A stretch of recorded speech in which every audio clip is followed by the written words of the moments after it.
কখনো কখনো অন্ধকারের সাথে লড়াই করার জন্য আমরা প্রদীপ জ্বালাই। এতে প্রথমে সলতে রাখি, তারপর তেল ঢালি, তারপর আগুন জ্বেলে এটা প্রজ্বলিত করি। তারপর একটা সময় আসে যখন এই প্রদীপ নিভে যায়। কারণটা কি? কারণ কি এটা যে প্রদীপের প্রকাশমান হওয়ার ক্ষমতা সমাপ্ত হয়েছে? না, এই যে আগুন আমরা দেখতে পাচ্ছি, এই আগুনের জন্য যে শক্তির প্রয়োজন হয় তা আসে এই তেল থেকে। যদি এই তেল সমাপ্ত হয়ে যায় তাহলে এই প্রকাশ তাও সমাপ্ত হয়ে যায়।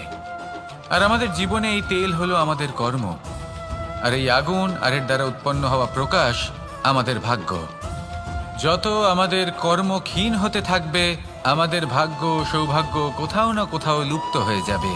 যে উজ্জ্বল ভবিষ্যৎ আমরা চাইছি তা কখনো লাভ করতে পারবো না যদি কর্ম না করি। ঠিক যেমন তেল ছাড়া অগ্নি উৎপন্ন হয় না, তেমনি কর্ম ছাড়া সৌভাগ্য হয় না। আর যেমন কর্ম তেমন ভাগ্য।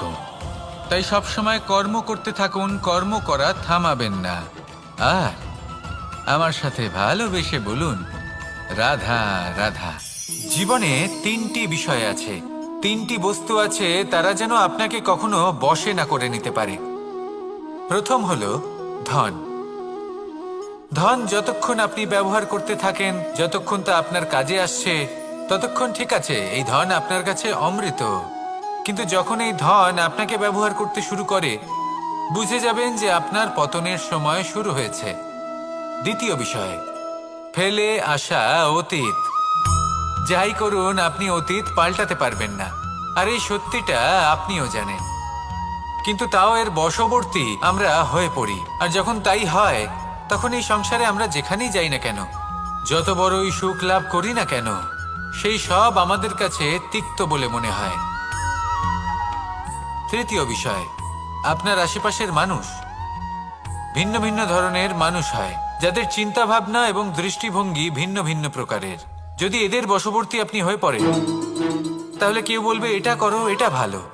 কেউ বলবে এটা করো না, ওটা করো, ওটা ভালো কাজ। কেউ বলবে এই দুটোই করো না, অন্য কিছু করো। এই কথাগুলিতে আপনি এতটাই জড়িয়ে পড়বেন যে আপনি লক্ষ্যভ্রষ্ট হয়ে পড়বেন। তাই এই তিন বিষয় থেকে সাবধানে থাকবেন। যদি কোনো কিছু বশ করতে হয়, তাহলে আপনাকে বশ করতে হবে আপনার আজকে, নিজের বর্তমানকে। এটা খুব প্রয়োজনীয়। এটা ভাববেন যে এই সময়ের সদ্ব্যবহার আমি কিভাবে করব, সময়কে শাসন কিভাবে করব, ওই কর্ম কিভাবে করব যাতে ভবিষ্যতে কখনো আমার আফসোস না হয়, বরং এই সংসার আমাকে নিয়ে গর্ব করবে। সেই কর্ম করুন। আর যখন আপনি এটা শিখে নেবেন, তখন আপনি নিজেই নিজেকে প্রকৃত অর্থে ভাগ্যশালী করে তুলবেন। আসুন আমার সাথে ভালোবেসে বলুন, রাধা রাধা। অনেক সময় আমরা কারোর নীরবতাকে তার দুর্বলতা ভেবে বসি। হতেই পারে সেই ব্যক্তি উত্তর দিতে চাইছেন না, হতে পারে অন্য কোনো কারণ আছে যা আমরা বুঝতেই পারছি না। সেই জন্য তাকে দুর্বল ভেবে নেওয়া অনুচিত। দেখতে গেলে এই বিশাল সমুদ্র এও কিন্তু নীরব, শান্ত হয়। কিন্তু যখন সে রুদ্র মূর্তি ধারণ করে, তখন কি হয়? সমগ্র সংসারকে বিনাশের পথে নিয়ে যায় এই সমুদ্র, প্রলয় সৃষ্টি করে। সেই জন্য কারোর সহ্য শক্তিকে দুর্বলতা বলে মনে করবেন না। কারণ যদি এই নীরবতা নিজেকে ভেঙে বেরিয়ে আসে, তাহলে তা বিনাশের সমস্ত সীমা পার করে যেতে পারে। তাই এই নীরবতাকে সবসময় বুঝুন, সবসময় একে সম্মান করতে শিখুন। আর আমার সাথে ভালোবেসে বলুন, রাধা রাধা। কখনো কোনো চাতক পাখিকে দেখেছেন? কথায় আছে যে বছরে মাত্র একবার সে তার তৃষ্ণা মিটিয়ে থাকে, আর তাও আকাশে ভেসে থাকা মেঘের দ্বারা ঘটানো বৃষ্টির জলের ফোঁটা থেকে। আর কোথাও থেকে সে তার তৃষ্ণা পূরণ করে না। সারা বছর সে নিদারুণ গরম সহ্য করে, তীব্র শীতও সহ্য করে, শুধু এই আশা নিয়ে যে বছরে একবার অন্তত সেই মেঘের ঘনঘটা হবে, বৃষ্টি হবে, আর সে তার তৃষ্ণা নিবারণ করবে। এটা আসলে কি? এটা আসলে বিশ্বাস। সেই বিশ্বাস যে বছরে একবার সেই মেঘ আসবে তৃষ্ণা নিবারণ করতে। যেমন দেখুন, একটা সূর্যমুখী ফুল সারা রাত অন্ধকারের সাথে যুদ্ধ করে, কারণ তার বিশ্বাস যে ভোরবেলায় সূর্য তাকে অবশ্যই দর্শন দেবেন। সেটাও বিশ্বাস ছিল যার উপর ভরসা করে মনু একটা নৌকা নিয়ে বেরিয়ে পড়েছিলেন এবং সমস্ত সৃষ্টিকে প্রলয়ের হাত থেকে বাঁচিয়েছিলেন। সেটাও ছিল ভালোবাসার প্রতি বিশ্বাস যার উপর ভরসা করে বানর এবং ভাল্লুক সেনা নিয়ে শ্রীরাম আক্রমণ করেছিলেন সমস্ত বরদানপ্রাপ্ত অসুরগণ এবং রাক্ষসগণের লঙ্কায় এবং জয় লাভ করেছিলেন। এই বিশ্বাসই হলো এই বিশ্বের আশা। বিশ্বাস রাখুন যে আপনি হলেন সর্বশ্রেষ্ঠ এবং শুধুই নিজের কর্ম করতে থাকুন। এই বিশ্বাসের আশাই আপনাকে প্রতি মুহূর্তে বল প্রদান করবে। এ হলো আমার বিশ্বাস।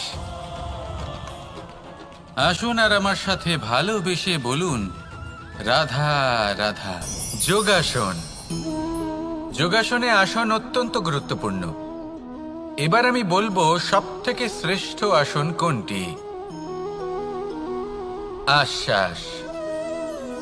নিজেকে আশ্বস্ত করতে থাকুন যে আমি আছি, সব ঠিক হবে, যা হচ্ছে ভালোর জন্য হচ্ছে। এই আশ্বাস আপনাকে জীবনে এমন ধন্যাত্মক বিশ্বাস দেবে যে আপনি বড় বড় সমস্যার সমাধান করতে পারবেন। এবার যদি কথা বলি সবথেকে কঠিন সময়ের, তাহলে সেটা হলো বিচ্ছেদের। যা মা সীতাকে সহ্য করতে হয়েছে শ্রীরামের জন্য, রাধা কৃষ্ণকেও সহ্য করতে হয়েছে। যে ব্যক্তি বিচ্ছেদের সময় সঠিক পথে চলে এসেছে সে জীবনে অনেক শ্রেষ্ঠ স্থানে অবশ্যই পৌঁছতে পারবে। এবার যদি কথা বলি সবথেকে জরুরি এবং গুরুত্বপূর্ণ সময়ের, তাহলে সেটা হলো সংযোগ। সকলকে সাহায্য করতে থাকুন। আপনি অন্যদের সাহায্য করে তাদের যত আনন্দ দিতে পারবেন ততটাই আনন্দ আপনারও জীবনে অবশ্যই আসবে। আসুন আর আমার সাথে ভালোবেসে বলুন, রাধা রাধা। সংসারে সকলে উঁচুতে উঠতে চায়, কেউ নত হতে চায় না। সবাই এটা মনে করে যে নত হওয়ার অর্থ হলো তাদের আত্মসম্মান এবং অহংবোধের বিরুদ্ধাচরণ করা। তাদের মনে হয় যে যদি আমরা নত হই সংসার আমাদের দুর্বল মনে করবে, তাদের শৌর্য এবং তাদের ব্যক্তিত্বের অপমান হবে। কিন্তু এটা কি সত্যি? প্রত্যেকবার নত হওয়ার অর্থ কি সম্মানহানি হওয়া? কখনোই নয়। আপনি নিজের জীবনকেই দেখে নিন। আপনার কোনো অমূল্য জিনিস যদি নিচে পড়ে যায় তাহলে তাকে কিভাবে তোলেন? সেই বস্তুকে তোলার জন্য আপনাকে নত হতেই হবে। আপনি বড়দের আশীর্বাদ কিভাবে লাভ করেন? আপনি নত হয়ে তবেই তাদের আশীর্বাদ লাভ করতে পারেন, তাই না? ভেবে দেখুন, আপনি একটা পথে হাঁটছেন, আপনি দেখতে চাইছেন যে আপনি সঠিক পথে হাঁটছেন কিনা, পায়ের নিচে কাঁটা পড়ে আছে কিনা। কিভাবে দেখবেন? আপনাকে সেই মাথা নত করেই দেখতে হবে। এর অর্থ কি? অর্থ খুব সহজ। প্রত্যেকবার নত হওয়া অনুচিত নয়, সেটা কোনোভাবেই সম্মানহানি নয়। পরিস্থিতি অনুসারে এবং যেখানে প্রয়োজন আপনি নত হতে শিখে গেলে আপনি অনেক কিছুই লাভ করতে পারবেন। জ্ঞান, মান, গুণ, বিশ্বাস। সেই জন্য প্রয়োজন এবং পরিস্থিতি অনুসারে নত হতে শিখুন। এতে অনুচিত কিছুই নেই। আত্মসম্মান থাকা অত্যন্ত প্রয়োজনীয়, কিন্তু তা যেন কখনো অহংকারে পরিণত না হয়। এই বিষয়ে অবশ্যই নজর রাখবেন এবং আমার সাথে ভালোবেসে বলবেন, রাধা রাধা। আমাদের জীবনে অনেক ধরনের ব্যক্তি এসে থাকেন। কেউ কেউ আমাদের সাথে থেকে যান, কেউ আমাদের থেকে দূরে চলে যান। কেউ ভালো মানুষ হন, কেউ খারাপ মানুষ। কিন্তু আমরা সবসময় সেই সময়টাকে নিয়ে দুঃখ প্রকাশ করি যখন আমাদের জীবনে কোনো খারাপ ব্যক্তি প্রবেশ করেন। তারা আমাদের খারাপ অনুভূতি দেন, দুঃখ দেন, কষ্ট দেন। আমরা সবাই তাকে ভালো মন্দ কথা বলি। কিন্তু কেন? এমন বিভিন্ন ধরনের মানুষ, খারাপ মানুষ, ভালো মানুষ সবার জীবনেই আসেন এবং সকলকেই একটা অমূল্য শিক্ষা দান করে যান। এবার আপনি নিজেই ভেবে দেখুন, জীবনে যখন প্রথমবার আপনি আগুন স্পর্শ করেছিলেন তখন আপনি একটা শিক্ষা লাভ করেছিলেন যে আমাকে আগুনের থেকে একটু দূরে থাকতে হবে। তারপর আস্তে আস্তে আপনি শিখলেন যে কিভাবে এই আগুনকে নিয়ন্ত্রণে রাখতে হবে। তারপর আপনি শিখলেন যে কিভাবে নিজের জীবনে তাকে প্রয়োগ করতে হবে, তা সে অন্ধকারে প্রকাশ লাভ করার জন্য হোক বা খাবার বানানোর জন্য। সেইভাবেই কোনো খারাপ ব্যক্তি যখন আপনার জীবনে আসে কোনো শিক্ষা দিয়ে যান, তার প্রতি কৃতজ্ঞ থাকুন। তার বিষয় খারাপ ভাবার বা খারাপ অনুভূতি নিয়ে থাকার কোনো প্রয়োজন নেই। সেই শিক্ষা লাভ করুন, ইতিবাচক মনোভাব নিয়ে জীবনের সামনে এগোতে থাকুন। কেউ নেই যিনি আপনাকে বাধা দিতে পারেন। আসুন আমার সাথে ভালোবেসে বলুন, রাধা রাধা। অনেক সময় আমরা জীবনে অনেক মানুষকে এমন বলতে শুনে থাকি যে আমি অসফল হয়েছি কারণ আমার সময় ভালো যাচ্ছিল না। আমি এই জিনিসটা লাভ করতে চাইছিলাম কিন্তু করতে পারলাম না কারণ আমার সময়টা ভালো যাচ্ছিল না। আমি আমার জীবনে ওই মহান কাজটা করতে চাইছিলাম কিন্তু করতে পারলাম না। কেন?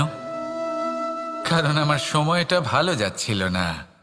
কিন্তু যে মুহূর্তে ভালো সময় আমার জীবনে আসবে আমি সব কিছু প্রাপ্ত করব। এমন প্রায় প্রত্যেকেই বলেন। আসুন একটা কথা বোঝা যাক। একজন মালিকে দেখুন, সে প্রত্যেক দিন গাছের সেবা করে, তাকে জল দেয়, তার যত্ন আত্তি করে। কেন? প্রত্যেক দিন সেই গাছ ফল দেয় না। সঠিক সময় এলে তবেই সেই গাছ ফল দেয়, কিন্তু প্রত্যেক দিন মালি তার সেবা করে, তাকে যত্ন করে। শুধুমাত্র তখন করে না যখন সেই গাছ ফল দিতে সক্ষম। আর যদি মালি গাছের যত্ন প্রতিদিন না করে তাহলে হয়তো সেই গাছ ফল দিতেই পারবে না। এটাই হলো আমাদের জন্য একটা শিক্ষা। যখন সময় আমাদের জন্য অপেক্ষা করে না তখন আপনি সময়ের জন্য কেন অপেক্ষা করছেন? ভালো সময়ের জন্য অপেক্ষা করবেন না। ভালো এবং শুভ কর্ম দ্বারা ভালো সময়কে নিজের কাছে টেনে আনুন। নিরন্তর কর্ম করুন, পরিশ্রম করতে থাকুন। শুভ সময় আপনা থেকেই আপনার কাছে আসবে। আসুন আমার সাথে ভালোবেসে বলুন, রাধা রাধা। জীবনে এমন কিছু কাজ রয়েছে যা আমাদের কখনোই করা উচিত নয়, যেমন আশা করা। যদি আপনি আশা করেন আর আপনার আশা পূর্ণ না হয় আপনি খুবই কষ্ট পাবেন। এবার আপনি যদি প্রতীক্ষা করেন, করতেই থাকেন, আর সেই ব্যক্তি যদি না আসে তাহলেও খুব কষ্ট পাবেন। আর হলো তুলনা। আপনি যদি তুলনা করতে যান তাহলে এটাই ভাববেন যে হয় আমি বা অন্য কোনো ব্যক্তি, এই দুজনের মধ্যে কোনো এক ব্যক্তি নিকৃষ্ট। আর এই ভাবনাটাই হলো অনুচিত। যদি আমরা কথা বলি সেই সব বিষয়ে যা আমাদের করা উচিত, যেমন পরীক্ষা। এই পরীক্ষা সবসময় আমাদের আরো সফল করে তোলে, আরো শ্রেষ্ঠ করে তোলে, আরো উৎকৃষ্ট করে তোলে। আসন্ন মহাসংগ্রামের জন্য আমাদের প্রস্তুত করে তোলে এই পরীক্ষা। তাই এই পরীক্ষার থেকে কখনোই পালাবেন না, এর সম্মুখীন হন। আর হলো কর্ম। কর্ম করা কখনোই বন্ধ করবেন না। তুলনা করার বদলে কর্ম করুন, প্রতীক্ষা করার বদলে কর্ম করুন, আর আশা করার বদলে কর্মই করুন। জীবন সফল হয়ে যাবে। দেখুন, সবার শেষে সত্যি বলতে এই কর্ম আর এই পরীক্ষা, এই দুই আমাদের জীবনকে সুখী করে তুলতে পারে। আসুন আর আমার সাথে ভালোবেসে বলুন, রাধা রাধা। মানুষ তার জীবনে শিক্ষা এবং প্রেম এই দুই লাভ করে তার মাতা, পিতা এবং গুরুর কাছ থেকে। কিন্তু মানুষ সবথেকে বেশি ভালোবাসে নিজের মাতাকে, কারণ মাতা খুব নির্মল চিত্তে ভালোবাসে, শান্ত মনে আমাদের অন্তরে শক্তির সঞ্চার করে থাকেন, আমাদের উৎসাহ দেন, বলশালী করে তোলেন। ব্যাপারটা কিন্তু এমন নয় যে আমরা নিজেদের বাবা বা গুরুকে ভালোবাসি না, তাদেরকেও আমরা অত্যন্ত ভালোবাসি, শুধু ওনাদের কঠোর ব্যবহার দেখলে আমরা একটু ভয় পেয়ে যাই। এবার ওনাদের এই কঠোর ব্যবহার আমাদের ভালো না লাগলেও অত্যন্ত আবশ্যক, কারণ মাতার থেকে আমরা যে শক্তি লাভ করি তা যেন নিয়ন্ত্রণ হারিয়ে বিধ্বংসী না হয়ে ওঠে, আমরা যেন কোনো কুপথে না চলে যাই, আমরা কখনো যেন দোষ না করে ফেলি। শুধু সেই জন্য পিতা এবং গুরু একটু কঠোর হয়ে ওঠেন এবং ওনাদের এই কঠোর আচরণ ভবিষ্যতে গিয়ে আমরা অবশ্যই বুঝতে পারি। জীবনে কিছু বছর আমরা এগিয়ে যাই আর তারপর আমরা বুঝতে পারি যে বাবা এবং গুরু আমাদের যথেষ্ট ভালোবাসতেন, কিন্তু ওনাদের ভালোবাসার বহিঃপ্রকাশ আলাদা। প্রয়োজনীয় হলো এটা দেখার, এটা বোঝার যে শুরু থেকে আমাদের প্রতি ওনাদের আচরণ কেমন ছিল। ওনাদের কঠোর হওয়ার পেছনে ওনাদের ভালোবাসাটা বোঝার চেষ্টা করুন, ওনাদের চিন্তাটা বোঝার চেষ্টা করুন, ওনাদের পথপ্রদর্শনের আড়ালে আপনার ভবিষ্যতের জন্য যে পরিকল্পনা ওনারা করেছেন সেটা বোঝার চেষ্টা করুন। তখন আপনারা বুঝতে পারবেন ওনাদের ভালোবাসাকে। আপনার মনের মধ্যে আপনা থেকেই ওনাদের প্রতি সম্মান জেগে উঠবে। নিজের পিতা এবং নিজের গুরু এই দুজনের প্রতি কৃতজ্ঞতা প্রকাশ করুন আর আমার সাথে ভালোবেসে বলুন, রাধা রাধা। আমি অনেক সংখ্যক মানুষকে দেখেছি, তাদের কাছে অত্যাধিক জ্ঞান আছে, শিল্প আছে, ধন আছে, কীর্তি আছে, কিন্তু তারা এই সব কিছু নিজেদের কাছেই রাখেন, এই সমাজে বিতরণ করেন না।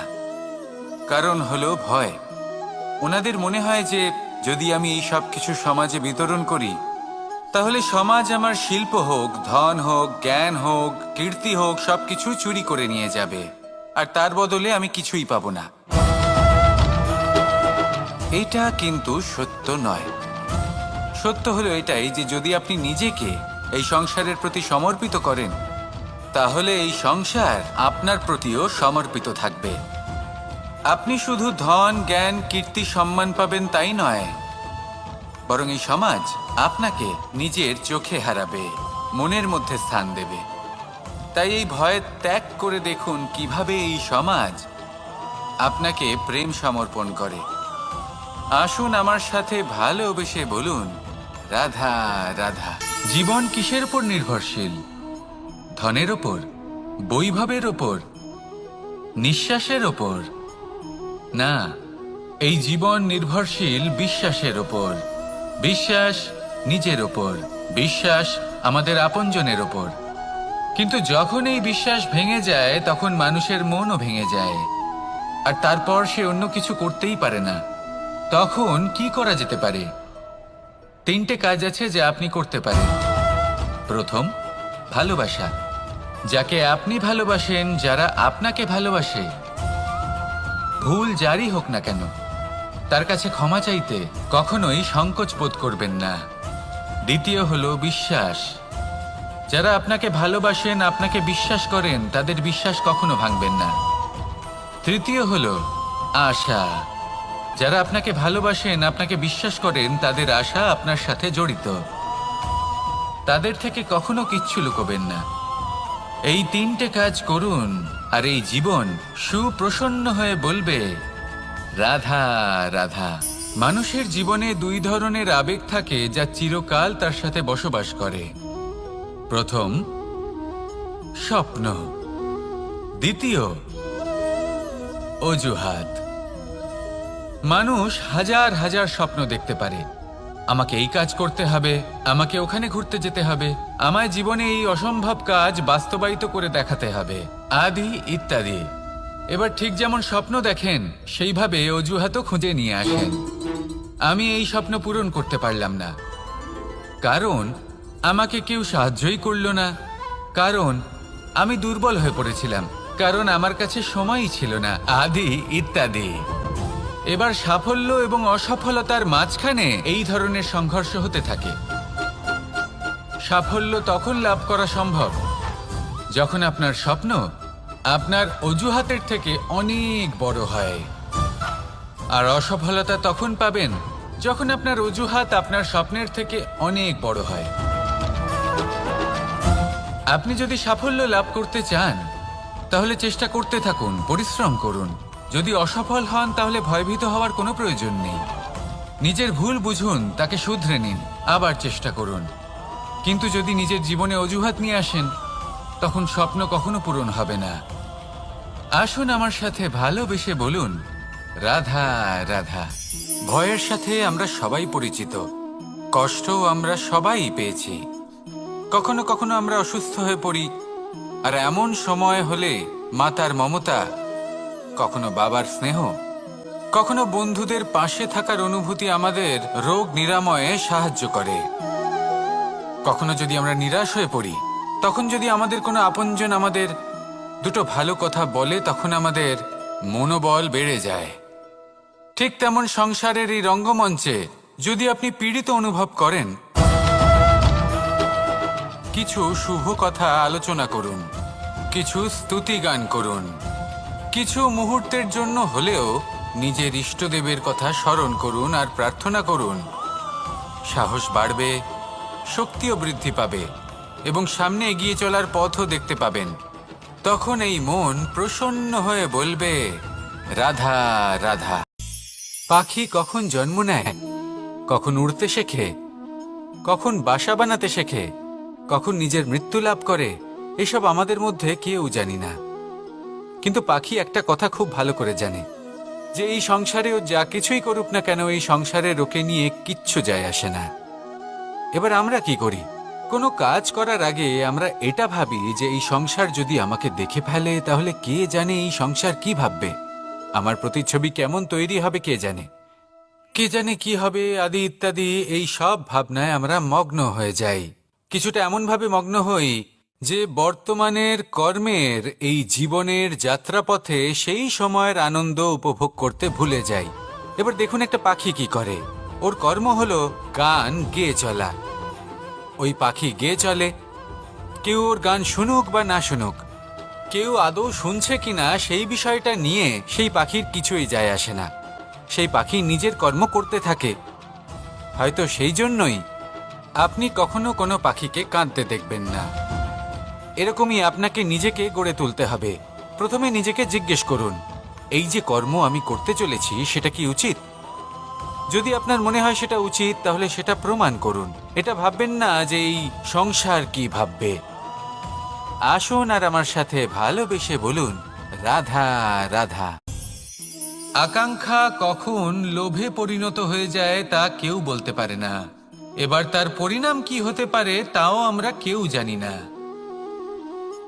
আজ আমি আপনাকে বলছি, কোনো ব্যক্তি সবথেকে বেশি ক্ষতির সম্মুখীন তখনই হয় যখন সে এটা মনে করে যে সে সবথেকে বেশি সুরক্ষিত স্থানে রয়েছে।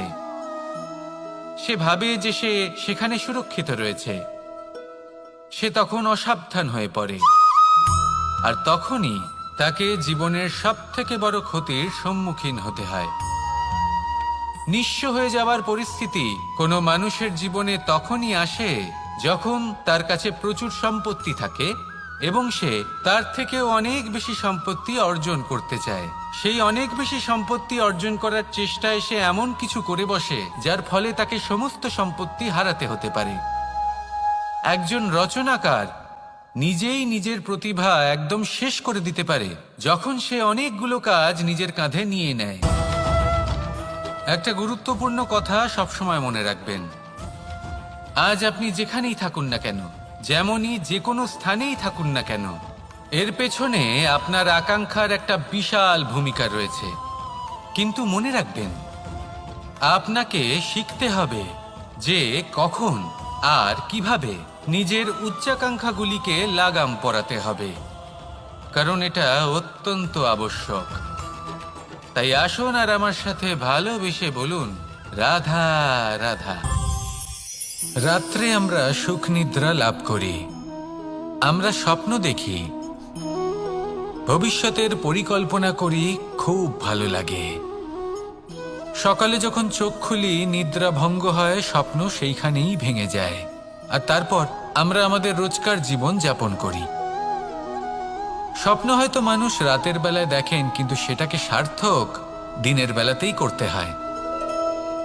রাতে মধুর বাতাসের নিচে কোমল শয্যায় শুয়ে মাতার গলায় মিষ্টি গান শুনতে শুনতে নিদ্রায় আচ্ছন্ন হওয়া, স্বপ্ন দেখা, ভবিষ্যতের পরিকল্পনা করা বড়ই সরল।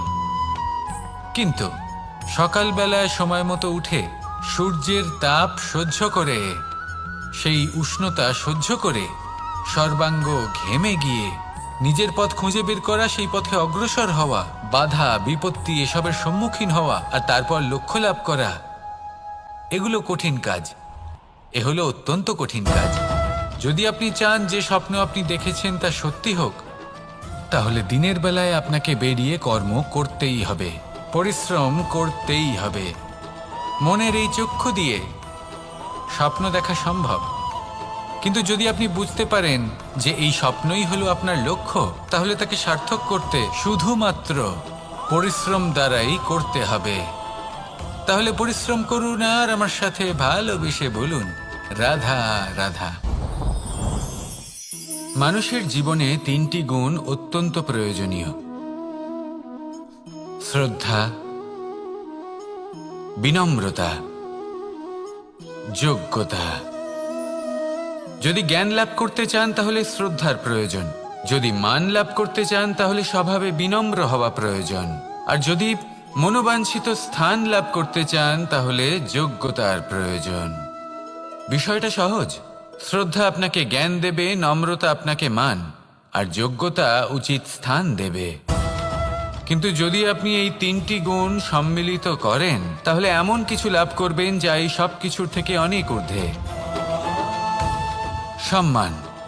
আর এ হলো সেই সম্মান যা প্রত্যেক মানুষের নিজের জীবনে লাভ করতে চেষ্টা করা উচিত, কারণ এই হলো সেই সম্মান যার কারণে আপনি চলে যাওয়ার পরেও এই সংসার আপনাকে ভালোবাসবে আর মনে রাখবে। আসুন আমার সাথে ভালোবেসে বলুন, রাধা রাধা। অনেক সময় আমরা জীবনে অনেক মানুষকে এমন বলতে শুনে থাকি যে আমি অসফল হয়েছি কারণ আমার সময় ভালো যাচ্ছিল না, আমি এই জিনিসটা লাভ করতে চাইছিলাম কিন্তু করতে পারলাম না কারণ আমার সময়টা ভালো যাচ্ছিল না, আমি আমার জীবনে ওই মহান কাজটা করতে চাইছিলাম কিন্তু করতে পারলাম না। কেন? কারণ আমার সময়টা ভালো যাচ্ছিল না। কিন্তু যে মুহূর্তে ভালো সময় আমার জীবনে আসবে আমি সব কিছু প্রাপ্ত করব। এমন প্রায় প্রত্যেকেই বলেন। আসুন একটা কথা বোঝা যাক। একজন মালিকে দেখুন, সে প্রত্যেক দিন গাছের সেবা করে, তাকে জল দেয়, তার যত্ন আত্তি করে। কেন? প্রত্যেক দিন সেই গাছ ফল দেয় না, সঠিক সময় এলে তবেই সেই গাছ ফল দেয়, কিন্তু প্রত্যেক দিন মালি তার সেবা করে, তাকে যত্ন করে। শুধুমাত্র তখন করে না যখন সেই গাছ ফল দিতে সক্ষম। আর যদি মালি গাছের যত্ন প্রতিদিন না করে তাহলে হয়তো সেই গাছ ফল দিতেই পারবে না। এটাই হলো আমাদের জন্য একটা শিক্ষা। যখন সময় আমাদের জন্য অপেক্ষা করে না তখন আপনি সময়ের জন্য কেন অপেক্ষা করছেন? ভালো সময়ের জন্য অপেক্ষা করবেন না। ভালো এবং শুভ কর্ম দ্বারা ভালো সময়কে নিজের কাছে টেনে আনুন। নিরন্তর কর্ম করুন, পরিশ্রম করতে থাকুন, শুভ সময় আপনা থেকেই আপনার কাছে আসবে। আসুন আমার সাথে ভালোবেসে বলুন, রাধা রাধা। মানুষের এই সংসারে জীবনযাপন করার জন্য কিছু জিনিসের প্রয়োজন পড়ে। এমন কিছু আবেগ, এমন কিছু বস্তু আছে যেগুলো তার প্রয়োজন হয়, কিন্তু সব থেকে বেশি যে জিনিসটা তার প্রয়োজন হয় সেটা হলো সম্মানের। আমাদের ভালো লাগে যখন কেউ আমাদের সম্মান করে। আমরা কাউকে সম্মান করলে তারও সেটা ভালো লাগে। কিন্তু আপনি দেখবেন যে সংসারে বেশিরভাগ মানুষ 2টি মাপদণ্ডের ভিত্তিতে সম্মান করেন। হয় বয়স দেখে করেন বা উপার্জন দেখে, অর্থাৎ সেই ব্যক্তি কতটা উপার্জন করেন। এবার ভেবে দেখুন, এটা আবশ্যক নয় কারোর বয়স যদি বেশি হয় তার বুদ্ধিও ততটাই বেশি হবে। আবশ্যক এটাও নয় যে কোনো ব্যক্তি যদি অত্যন্ত ধনী হন বা তার মনও নির্মল হবে বা তিনি সৎকর্ম করবেন বা এমন কোনো কর্ম করবেন যাতে উনি সম্মান লাভ করতে পারেন। হতে পারে উনি ধনী কিন্তু দুশ্চরিত্র। সেই জন্য বয়স বা উপার্জন দেখে কোনো ব্যক্তিকে সম্মান করবেন না। কর্ম দেখুন। যদি গভীরভাবে ভেবে দেখেন তাহলে দেখবেন যদি কোনো মানুষ কোনো সৎকর্ম করেন তাহলে তার প্রতি হৃদয় থেকে সম্মান জাগ্রত হয়। এটাই হলো সেই সম্মান যা অর্জন করতে হবে। বয়স আজ আছে, কাল আরো বৃদ্ধি পাবে। উপার্জন আজ আছে, কাল সেটা কমে যেতেও পারে। কিন্তু যদি আপনি নিরন্তর শুভকর্ম করতে থাকেন তাহলে আপনি মৃত্যুর পরেও অমর হয়ে থাকবেন। আসুন আমার সাথে ভালোবেসে বলুন, রাধা রাধা। পাপ এবং পুণ্য, এই দুই হলো সংসারের এমন দুই বিন্দু যাকে কেন্দ্র করে এই সংসারের চক্র ঘুরতে থাকে। আমরা যদি কোনো কর্ম বিচার করি, হয় পুণ্য নয় পাপের দৃষ্টিভঙ্গি দিয়ে, এটা হয় পুণ্য না হলে পাপ। কিন্তু এই পাপ এবং পুণ্য এই দুই নির্ভর করে প্রত্যেক মানুষের ওপর, তার চিন্তাধারা, তার পরিস্থিতির ওপর। ধরুন এমন একজন মানুষ যিনি অনেক দিন ধরে বনে পথ হারিয়েছেন, অনেক দিন হয়তো উনি কোনো খাবার খাননি। এবার এমন পরিস্থিতি চলে এসছে যে এবার যদি উনি খাবার না খান তাহলে হয়তো জীবিতই থাকবেন না। আর এমন অবস্থায় ওনার সামনে যদি কোনো প্রাণী আসে তাহলে তাকে শিকার করা, এটা কিন্তু তার কাছে পাপ নয়, এটা তো জীবিত থাকার একমাত্র উপায়। এটা তার কাছে পুণ্য সম। আর যদি আমি এমন একজন ব্যক্তির কথা বলি যিনি সরল, যিনি একটি সুখী, শান্ত, সুরক্ষিত জীবনযাপন করছেন, তার কাছে কিন্তু এটা পাপ। এইরকমই এই সংসারে ভিন্ন ভিন্ন পরিভাষা আছে পাপ এবং পুণ্যের। তার মধ্যে যদি আমি আপনাকে একটি সরল পরিভাষা দিই, সেটা হলো, জীবনে যখনই কোনো কর্ম করবেন সেটা নিয়ে একটু ভেবে দেখুন যে এই যে কাজটা আমি করছি তার ফলে এই যে অন্য মানুষেরা আছেন এই সংসারে, তারা কি দুঃখ পাবেন? যদি তারা দুঃখ পান তাহলে সেটা পাপ।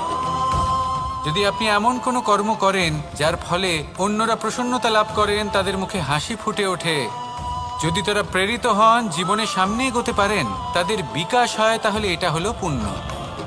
তাই জীবনে সবসময় পুণ্য করতে থাকুন আর আমার সাথে ভালোবেসে বলুন, রাধা রাধা। বনস্পতি ফলনের জন্য আমাদের কিসের প্রয়োজন পড়ে? একটু ধরিত্রীর, একটু পরিশ্রমের, আর একটা বীজের। এবার যদি মানুষের কথা বলি তাহলে এখানে ধরিত্রী হলো মানুষের এই জীবন, যেখানে মানুষ নিজের ইচ্ছের ফল ফুল ফলন করতে চায়। পরিশ্রম হলো আমাদের কর্ম, আর বীজ হলো আমাদের নির্বাচন। আমাদের বেছে নিতে হবে যে আমরা কি বপন করব, আম নাকি ফণি মনসা। এর মধ্যে আমরা কি পেতে চাই? রসালো ফলের ফলন চাই নাকি কাঁটার ফলন চাই, তা আমাদের উপর নির্ভরশীল। কিন্তু একটা কথা ঠিক, লক্ষ্য যেমনই হোক না কেন, জীবন যেমনই হোক না কেন, যদি আপনি লক্ষ্যের দিকে এগোতে থাকেন তাহলে কর্মের সাথে খামখেয়ালি আচরণ করতে পারবেন না। যদি আপনি এমন করেন তাহলে এটা আপনাকে একটা অনুচিত লক্ষ্যে পৌঁছে দেবে, সেটা কিন্তু নিশ্চিত। সবসময় এটা মনে রাখবেন, কর্মের সাথে খামখেয়ালি হবেন অর্থাৎ কর্মফলও আপনার সাথে খামখেয়ালি হবে। তাহলে নিষ্ঠার সাথে কর্ম করতে থাকুন আর নিজের লক্ষ্যকে প্রাপ্ত করুন। আর আমার সাথে ভালোবেসে বলুন, রাধা রাধা। অগ্নি চতুর্থ তত্ত্ব, সব থেকে বেশি গুরুত্বপূর্ণ কিন্তু তার থেকেও বেশি ভয়াবহ। কখনো অগ্নিকে নিয়ন্ত্রিত রূপে উনুনে জ্বলতে দেখেছেন? এই অগ্নি আমাদের খাবার বানাতে সাহায্য করে, যা আমাদের শক্তি প্রদান করে। কিন্তু এই অগ্নি যখন বিচলিত হয়ে, অনিয়ন্ত্রিত হয়ে কোনো বনের আগুন হয়ে ওঠে, তখন মহা বিনাশ ঘটে যায়। আপনারই অন্তরের ঊর্জা হলো এই অগ্নি। এটা আপনার শক্তিও, আপনার ক্রোধ। একে ব্যবহার কিভাবে করবেন তা আপনারই হাতে। যদি কোনো ব্যক্তি নিজের অন্তরের এই ঊর্জাকে ব্যবহার করেন শক্তির রূপে, তাহলে সে বিকাশ ঘটাতে পারে, নির্মাণ ঘটাতে পারে। কিন্তু যদি কোনো ব্যক্তি তার অন্তরের ঊর্জাকে বিধ্বংসী অস্ত্র বানিয়ে ফেলেন, তাহলে নিশ্চিত রূপে মহা বিনাশ ঘটতে পারে, যাতে বিনাশ তারও অবশ্যই হবে। অনেক বছর পূর্বে এমনই এক আগুনের দ্বারা এই সুন্দর পৃথিবীর নির্মাণ হয়েছিল। আর অনেক বছর পূর্বে এমন এক আগুনেই সমস্ত জীব এবং সংসার বিলুপ্ত হয়ে গেছিল।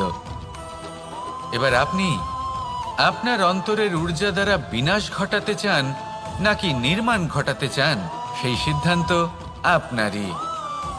আসুন আমার সাথে ভালোবেসে বলুন, রাধা রাধা। কখনো কখনো এমন হয় আমরা আমাদের বাড়ির উঠোনে বীজ বপন করি আর তা বিকশিত হয় একটা সুন্দর বৃক্ষে। তার শাখাগুলি প্রতিবেশীর বাড়ি পর্যন্ত পৌঁছয়। ফলের বর্ষণ প্রতিবেশীর বাড়িতেও হয়ে থাকে। আর আমরা ভাবি গাছ আমরা উৎপন্ন করব আর ফল খাবেন আপনারা। এই কেমন কথা হলো? আপনাকে এই কথা বুঝতে হবে যে এসব হলো ভৌতিক বস্তু, সাংসারিক বস্তু। কখনো নিজের বাড়ির বাগানে ভালোবাসার গাছ বপন করে দেখুন। তার শাখাও প্রতিবেশীর বাড়ি পর্যন্ত পৌঁছবে, ফলের বর্ষণ সেখানেও হবে। কিন্তু সেই ফল চাইতে আপনাকে যেতে হবে না, সেই ফল দ্বিগুণ মাত্রায় আবার আপনার কাছেই ফিরে আসবে। তাই নিজের বাড়িতে আর নিজের মনে ভালোবাসার গাছ উৎপন্ন করুন। এই জীবন প্রসন্ন হয়ে বলবে রাধা রাধা। অ দিয়ে অন্ত, আ দিয়ে আরম্ভ, এই দুইয়েরই রাশি সমান। যদি আপনি মন দিয়ে দেখেন তবে দেখবেন এদের সম্পর্ক খুবই নিবিড়। কিভাবে? যখন কোনো কিছু শুরু হয় এটা নিশ্চিত হয়ে যায় যে তা সমাপ্তও হবে। আরম্ভই যদি না হয় তা সমাপ্তও হবে না। যা আরম্ভ হয়েছে তার সমাপ্তি হলো অবশ্যম্ভাবী। এটাই হলো প্রকৃতির নিয়ম, একে এড়ানো যায় না। এবার এই কথা আমরা সকলে জানি। এবার মানুষ কি ভাবে যে সমাপ্তির পরে কি হতে পারে, এর উত্তর তাদের কাছে নেই। তাদের উচিত অন্য কোনো বিষয় ভাবা যা বেশি গুরুত্বপূর্ণ। এবার মানুষ এটা জানে না যে মৃত্যুর পরে কি হতে পারে, কিন্তু এই কথা অবশ্যই জানে যে জন্ম থেকে মৃত্যু পর্যন্ত এই সময়, যাকে আমরা জীবন বলে থাকি, এই সময় আমরা কর্ম করতে পারি। এই কথা তো আমরা জানি। তাহলে এমন কি কর্ম করা যেতে পারে যা আমাদের সমাপ্তির পরও আমাদের প্রাসঙ্গিক করে রাখতে পারে, এই বিষয়ে ভাবা উচিত। যে জন্মগ্রহণ করেছে তার মৃত্যু হবেই, এটা সাধারণ বিষয়। কিন্তু ইতিহাস আজও সেই সকল মানুষজনকে স্মরণ করেন যাদের এই সংসার তাদের মৃত্যু নয়, বরং তাদের জীবনকালে যে কর্ম তারা করেছেন তার দ্বারা মনে রাখেন। সেই কর্মের কারণে এই সংসারে তাদের নাম, তাদের কর্ম, তাদের ব্যক্তিত্ব, তাদের কীর্তি অমর হয়ে থাকে এবং থাকবে। আপনার কাছে এতটা সময় নেই যতটা আপনার মনে হচ্ছে আপনার কাছে আছে। সেই জন্য যত শীঘ্র সম্ভব শ্রেষ্ঠ কর্ম করুন, যতটা পারবেন ততটা অধিক সুকর্ম করুন। এই সংসারে নিজেকে অমর করে তুলুন আপনার মৃত্যুর পরেও। আর আমার সাথে ভালোবেসে বলুন রাধা রাধা। ওমা, এ কি? আমি কখন থেকে এখানে অপেক্ষা করছি, হাত পেতে দাঁড়িয়ে রয়েছি যাতে একটা ফল আমার হাতে এসে পড়ে এবং সেটা আমি খেতে পারি। কখন থেকে অপেক্ষা করছি, কিন্তু সেটা হচ্ছেই না। এবার আপনি বলবেন যে এসব কি বলছি, এ কি অদ্ভুত কথা বলছি। যদি ফল খেতে হয় তাহলে আমাকে বৃক্ষে চড়তে হবে, ফলের কাছে পৌঁছতে হবে, তবেই তো ফল পাবো। এবার এটা অত্যন্ত সহজ ব্যাপার, কিন্তু এই বিষয়টা আপনি নিজের জীবনের প্রসঙ্গে ভেবে দেখুন। লক্ষ্য কোথায় আছে আপনি জানেন, সেই লক্ষ্যে পৌঁছানোর পথ কি সেটাও আপনি জানেন, সেই পথে চলার ক্ষমতাও আপনার রয়েছে, কিন্তু তাও আপনি নিজের লক্ষ্য লাভ করতে পারছেন না। কেন? কারণ আপনি অপেক্ষা করছেন যে লক্ষ্য আপনার সামনে চলে আসবে, কিন্তু তা হয় না। লক্ষ্য সে যাই হোক না কেন, ধন হোক, প্রেম হোক, কোনো সম্মান হোক বা মোক্ষ হোক, যদি আপনি তার দিকে অগ্রসর না হন তাহলে ফল প্রাপ্তি অসম্ভব ব্যাপার, তা কোনোদিনই হবে না। সেই জন্য আপনার চোখের সামনে আপনি যদি নিজের লক্ষ্যকে দেখতে পান তাহলে উঠুন এবং সেই দিকে অগ্রসর হতে শুরু করুন। নিজের অন্তরের সকল অশুভ গুণ দূর করুন, অলসতা ত্যাগ করুন, অজ্ঞানতা ত্যাগ করে দিন এবং চলতে থাকুন। অবশ্যই মনোবাঞ্ছিত ফল লাভ করতে পারবেন। মনে রাখবেন, চলতে থাকলে তবেই লক্ষ্য প্রাপ্তি হবে। অপেক্ষার দ্বারা শুধুমাত্র মৃত্যু লাভ হবে। আসুন আমার সাথে ভালোবেসে বলুন রাধা রাধা। অনেক সময় আমরা কারোর নীরবতাকে তার দুর্বলতা ভেবে বসি। হতেই পারে সেই ব্যক্তি উত্তর দিতে চাইছেন না, হতে পারে অন্য কোনো কারণ আছে যা আমরা বুঝতেই পারছি না। সেই জন্য তাকে দুর্বল ভেবে নেওয়া অনুচিত। দেখতে গেলে এই বিশাল সমুদ্র এও কিন্তু নীরব, শান্ত হয়। কিন্তু যখন সে রুদ্র মূর্তি ধারণ করে তখন কি হয়? সমগ্র সংসারকে বিনাশের পথে